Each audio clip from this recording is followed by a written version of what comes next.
faith book, the book of faith, the Word of God, the Bible. Magandang gabi po sa lahat. Para po sa ating faith book, ngayong gabi ito, ang ating text, makikita po natin yan sa Philippians chapter 2, verses 5 to 6. At ang sabi po dyan sa ESV, "Have this mind among yourselves, which is yours in Christ Jesus, who, though he was in the form of God, did not count equality with God a thing to be grasped." So, dito po sa text natin ay pinapaliwanag at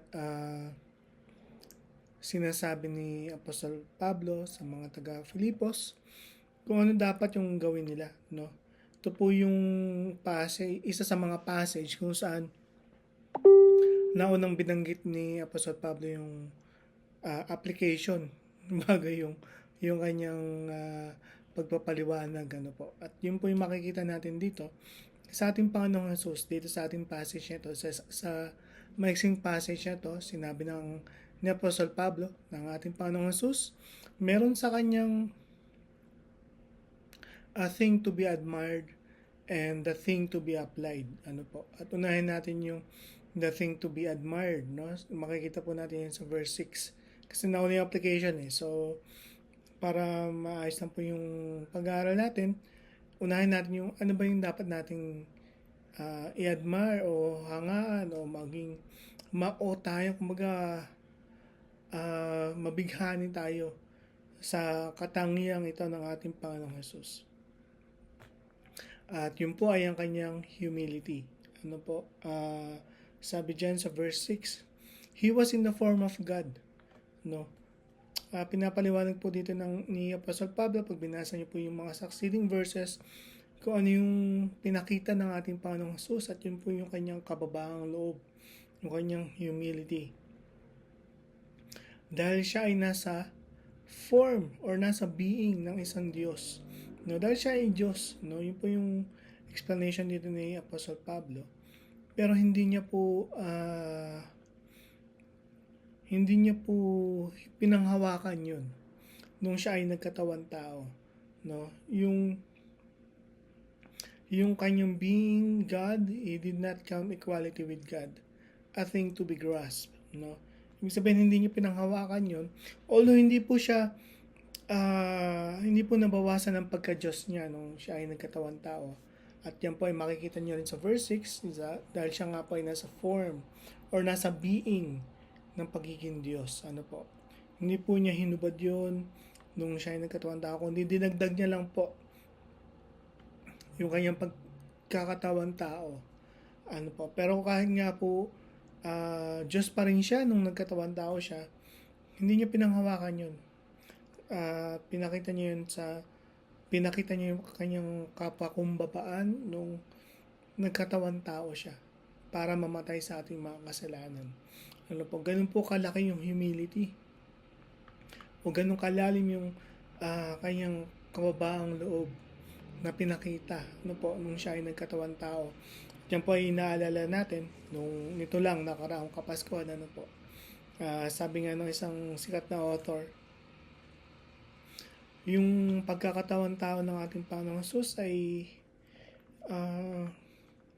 talagang pagpapakita ng kababaang loob. Ano po? Dahil siya ay isang eternal being bilang Diyos. Siya po ay eternal, pero hinubad niya po yun, ay pinagpalit niya po yun nung siya ay pinanganak. Ano po? Dahil bilang human being, nagkaroon po siya ng finiteness or finiteness, ano po? Kasi bilang isang eternal being, hindi po siya nasasakop ng panahon or ng oras eh. Pero nung pinanganak siya, nagkaroon siya ng birthday, no, which means nagkaroon siya ng, kumbaga, naging suklob or kumbaga nasakop po siya ng time. Being eternal, he is not bound by time, but being born on earth, He was bound with time. Bilang isang Diyos, siya po ay omniscient. Alam po niya ang lahat. No? Pero, nung siya ay pinanganak bilang isang sanggol, pinagpalit po niya yung pagiging omniscient. Pinagpalit po niya sa isang utak ng isang bata na kailangan pag-aralan pa ang wikang Aramaic para makapagsalita. No? Kinailangan niya matuto maging isang carpenter, no? Kagaya ng kanyang human father na si Joseph. Bilang isang Diyos, siya ay omnipotent, siya ay all-powerful. Pero pinagpalit niya po yun sa dalawang munting kamay, para makagawa, no? Or makapag-repair as a carpenter.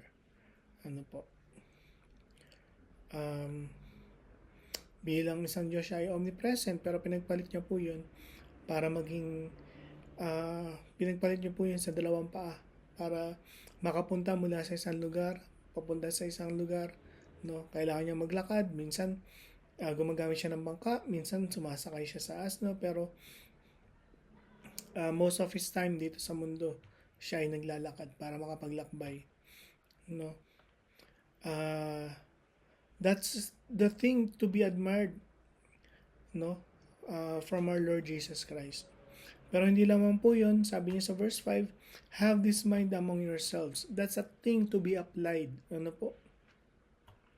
Na kung paano naging mapagkumbaba ang ating Panginoong Jesus, maging mapagkumbaba rin tayo. No? Sa pagpasok po ng bagong taon, let us be of a humble mind. No? Sabi niya, have this mind among yourselves, which is yours in Christ Jesus.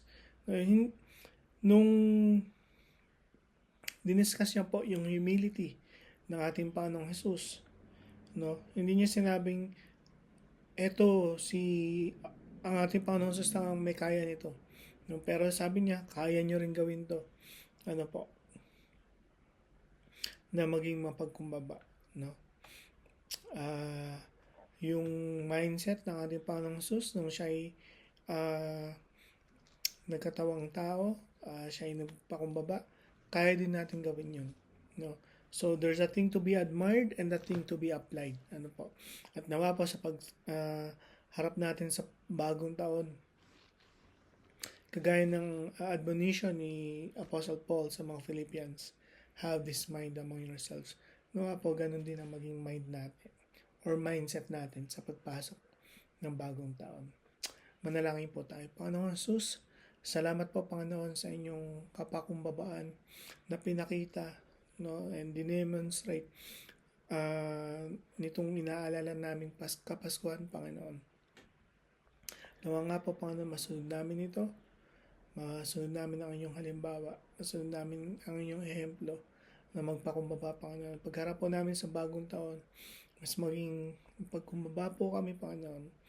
Alam po namin hindi namin kaya ito sa aming sariling lakas, sa aming sariling will, but